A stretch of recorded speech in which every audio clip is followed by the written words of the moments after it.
నువ్వు ఏం చేయగలగాలి? నేను ఉన్నతమైన స్థానంలో ఉండాలి, శిఖరాగ్రాలకు నేను చేరాలని నువ్వు కోరుకుంటే ముందు ఏమై ఉండాలంటే పరిచర్య చేసేవాడిగా ఉండాలి. దేవుని గురించి వాక్యం చెప్తా ఉంది, మనుష్య కుమారుడు పరిచర్య చేయించుకున్నటకు రాలేదు కానీ దేనికి వచ్చేటట్టయినా పరిచర్య చేయటానికే వచ్చాడు. Is the best example.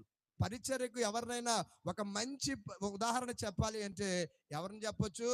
యేసయ్యనే చెప్పొచ్చు. ఎందుకు వచ్చాడట? మనుష్య కుమారుడు పరిచర్య చేయించుకోవటానికి రాలేదు. ఎందుకు వచ్చాడట? పరిచర్య చేయటానికే వచ్చాడు గనుక ఆయనను మించిన బెస్ట్ ఎగ్జాంపుల్ మనకి లేదు. ఏం చేయాలంటే పరిచర్య చేయటము నీ బాధ్యత అవ్వాలి.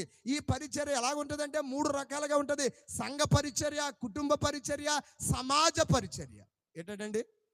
సంఘ పరిచర్య, కుటుంబ పరిచర్య, సమాజ పరిచర్య. పరిచర్యని ఇంకా బెస్ట్ వర్డ్ చెప్తాను చూడండి, సర్వీస్. ఏంటి?